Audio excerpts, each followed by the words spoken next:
Hi everyone, दिसंबर का ये particular week काफी क्रूशियल होने वाला है।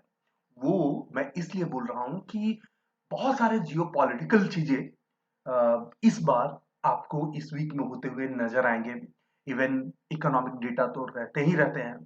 तो आज इस वीडियो में मैं बात करने वाला हूँ कि नेक्स्ट वीक मंडे से फ्राइडे तक कौन से ऐसे मेजर इवेंट्स हैं जो आपको ध्यान से रिकॉर्ड में रखना है, क्योंकि जरा सा चूक हुई इवेंट्स को समझने में तो आपका चार्ट धरा का धरा रह जाएगा। इसलिए तो मैं कहता हूं कि टेक्निकल एनालिसिस के साथ साथ मैक्रो इकोनॉमिक डेटा को पढ़ना सबसे ज्यादा जरूरी होता है। मेरा नाम अनुराग है, मैं सनफी कैपिटल का फाउंडर हूं, एक सेबी सर्टिफाइड रिसर्च एनालिस्ट हूं और एक प्रोफेशनल ट्रेडर और ट्रेनर हूं। आज के इस वीडियो में जो पर्टिकुलर इवेंट्स हैं उनको लेकर के मैं बात करूंगा। कुछ पॉइंट्स मैंने नोट किए हैं और आप भी पेन पेज लेकर के बैठिए और इन पॉइंट्स को नोट कीजिए। अदरवाइज स्टॉक मार्केट में आप खाक छानते रहेंगे, आपको कुछ नहीं मिलेगा, क्योंकि मोस्टली जो लोग होते हैं वो मार्केट खुलती है उसके बाद फिर बाइंग सेलिंग करते हैं, मिलता कुछ नहीं है। प्रिपरेशन पहले से करनी चाहिए। कल मंडे है, प्रिपरेशन संडे से ही होनी चाहिए। ग्लोबल मार्केट कैसा क्लोजिंग दिया फ्राइडे को, वो जरा एक नजर देख लेते हैं। तो ग्लोबल इंडाइसिस जो है देख लेते हैं। तो यूएस मार्केट खासा मिक्स रहा है। डाउ थोड़ा ऊपर, नैस्डैक थोड़ा नीचे, मतलब कोई क्लियर साइन नहीं मिला है।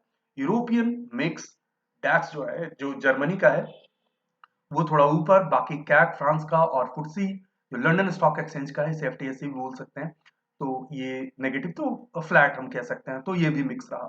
तो सिंगापुर निफ्टी क्या कह रहा है, तो 30-31 पॉइंट प्लस में है।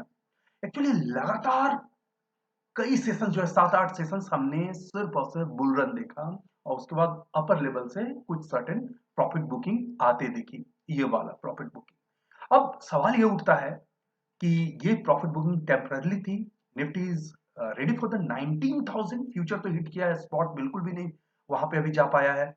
तो क्या रेडी है मार्केट, या कुछ ऐसे इवेंट्स हैं जो एक बड़ा रिट्रेसमेंट टॉप से दे सकते हैं? बातें इवेंट्स की कर लेते हैं सबसे पहले। तो कुछ इवेंट्स जो नोट करके आया हूं, ये देखिए। सबसे बड़ा वाला इवेंट्स जो है वो आरबीआई मॉनेटरी पॉलिसी को लेकर के है। एमपीसी की जो मीटिंग है वो 5th और 7th दिसंबर तक चलेगी। तो इसमें क्या निकल करके आता है, जैसे अभी अभी यूएस में फेडरल रिजर्व के चेयरमैन का स्टेटमेंट था। उस स्टेटमेंट में खास बात ये था जिसको कि मार्केट ने काफी पॉजिटिव वे में लिया था, गैप अप ओपनिंग भी बाजार में देखने को मिला था। वो ये था कि series of interest rate hikes तो हो ही रहे थे और इस बार भी इंटरेस्ट रेट वहां पे हाइक होगा, लेकिन जो इंटेंसिटी है हाइक करने का, जो परसेंटेज है वो कम होगा। 75 बेसिस पॉइंट यानी 0.75% जो है वहां पे इंटरेस्ट रेट हाइक किया जा रहा है, तो वो नीचे करके अब 50 बेसिस पॉइंट या 0.5% कम करने की बात हो रही है। तो इंडिया में क्या हो रहा है? इंडिया में भी चूंकि जो इन्फ्लेशन है वो कहीं ना कहीं कंट्रोल लेवल पे आया हुआ है। तो हालांकि आरबीआई का जो थ्रेशोल्ड लेवल है 6% का है, लेकिन अभी भी 6.7 के आसपास जो लास्ट सीपीआई डेटा था, तो उसके अकॉर्डिंग मुझे ऐसा लगता है कि इंटरेस्ट रेट तो बढ़ाना ही होगा अभी भी।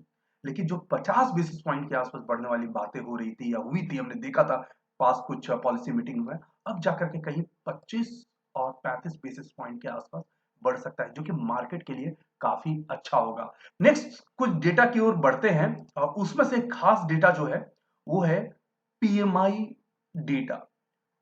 जो कंपोजिट पीएमआई डेटा है वो मंडे को रिलीज होगा। डेटा जो है नवंबर का होगा बेसिकली। जो मैन्युफैक्चरिंग का ये डेटा होता है और चाइना का पीएमआई भी खासा मायने रखता है, तो ये इंडिया का पीएमआई डेटा भी बहुत खासा मायने रखेगा। तो उसे जरूर देखिए, अच्छा डेटा आएगा, बाजार के लिए अच्छा होगा। फॉरेन रिजर्व ये भी वीकली बेसिस पे आता है, तो लेस सिग्निफिकेंट वैसे होता है क्योंकि इतना फ्रिक्वेंटली आ रहा होता है। लेकिन यस, फॉरेन रिजर्व जितना हमारा बढ़ते जाए इकोनॉमी के लिए उतना अच्छा, और सारी बातें अच्छी। ऑयल प्राइसेस को लेकर के ये वाला वीक जो है ना खासा इंपोर्टेंट है। और मैंने एक छोटा सा यूट्यूब पे और इंस्टा पे एक रील भी बना करके पोस्ट किया था कि 5th ऑफ दिसंबर एक खासा इंपॉर्टेंट ऑयल को लेकर के हो सकता है। कैसे हो सकता है?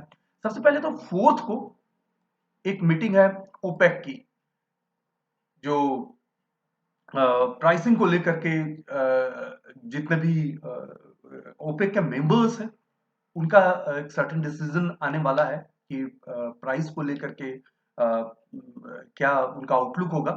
तो एक तो वो है, लेकिन 5th ऑफ दिसंबर को खास बात यह है कि यूरोपियन यूनियन जो है अपना रसिया पे सैंक्शन करने वाला है, और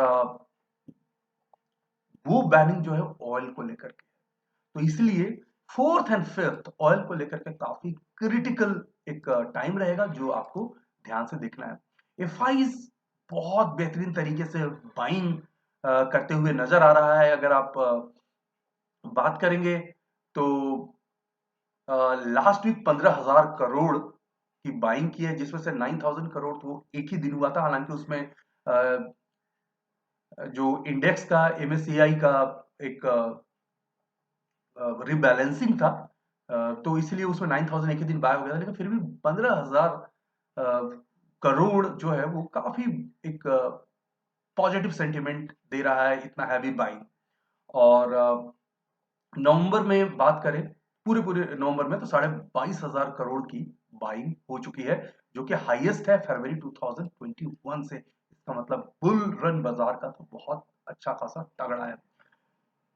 प्राइमरी मार्केट के भी कुछ डेटा देख लेते हैं। तो लिस्टिंग होने वाली है एग्रोकेमिकल जो कंपनी है वो धर्मराज कॉर्प का लिस्टिंग है, और थर्सडे को लिस्टिंग होगी 10 बजे।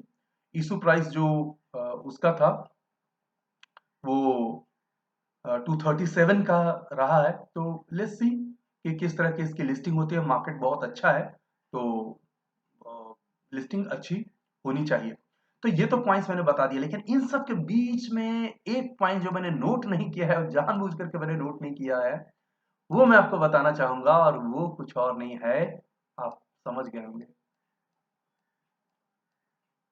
गुजरात इलेक्शन फर्स्ट फेज हो चुका, सेकेंड फेज 5th को है, और 5 तारीख इवनिंग के बाद इलेक्शन कमीशन के रूल्स के अकॉर्डिंग एग्जिट पोल आ जाएंगे। अब एग्जिट पोल अगर आ जाते हैं तो उसके बाद मार्केट उसके अकॉर्डिंग रिएक्ट कर सकता है। कैसे रिएक्ट करेगा?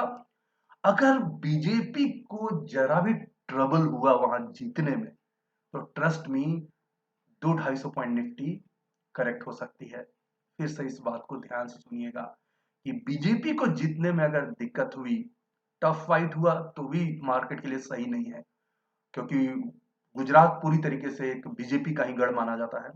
तो अगर लेकिन वहां कोई बड़ा उलटफेर हो गया, डिफरेंट पार्टी की सरकार आ गई, तो 200-250 पॉइंट निफ्टी को तो हम करेक्ट होते हुए देख सकते हैं। लेट्स सी क्या होगा। स्ट्रेटजी 5th की इवनिंग को ही कुछ मैं क्रिएट करूंगा ऑप्शंस में, वो आप लोगों से मैं शेयर कर लूंगा। तो ये कुछ डेटा है जो अगले सप्ताह के लिए खासे इंपोर्टेंट होंगे, और उनका रिकॉर्ड आपको रखना है। बात कर लेते हैं कुछ प्रेडिक्शंस को लेकर के, निफ्टी को लेकर के। तो देखिए ये निफ्टी है, निफ्टी में जो डिमांड जोन जो नजर आ रहा है वो ये वाला रेंज मान लीजिए 620 से लेकर के 680 तक का जो रेंज है वो आता है, वो बाइंग का एक रेंज हो रहा है। उसके बाद ये बाउंस कर जा रहा है, तो ये वाले रेंज में आए तो बाय कीजिए अगर इधर कहीं पे भी मिलता है, और स्टॉप लॉस 600 का तो रख करके चलिए। कोई भी ट्रेडिंग निफ्टी में कर रहे हैं तो वो 600 का स्टॉप लॉस मानिए, और उसके बाद अपर लेवल के लिए प्ले कीजिए।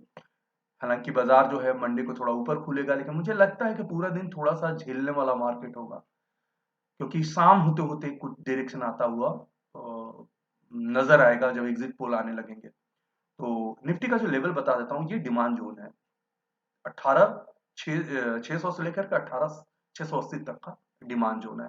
इस बीच में है तो बाय कीजिए, ये मंडे की बात कह रहा हूँ, और रिलैक्स रहिए। अपसाइड ऑफकोर्स लिमिटेड थोड़ा रहेगा क्योंकि प्रेशर है, लेकिन इलेक्शन रिजल्ट का वेट करेंगे। तो ये मैंने निफ्टी में बता दिया। बैंक निफ्टी का क्या है? तो बैंक निफ्टी ये देखिए, ये जो लेवल है 42,950 वगैरह जो है 42,900, ये एक अच्छा खासा सपोर्ट लेवल है। इसी को ही आप सपोर्ट मान करके लॉन्ग रह सकते हैं, और इन सब के नीचे अगर आता है तो फिर हम फ्रेश शॉर्ट वगैरह हम सोच सकते हैं कुछ भी। लेकिन इवेंट ओरिएंटेड अभी ये वीक है, तो संभल करके ध्यान से और आपसे मैं कल मॉर्निंग में टेलीग्राम पे कनेक्ट होऊंगा, बाकी बातें वहीं पे करते हैं। तो टेक केयर दोस्तों, आप हमसे फेसबुक, ट्विटर, इंस्टाग्राम पूरा लिंक देंगे, कनेक्ट हो सकते हैं। Thanks for watching, take care. Video को लाइक करें, शेयर करें, सब्सक्राइब करें और आने वाले वीडियोस के नोटिफिकेशंस के लिए बेल आइकन को दबाएं।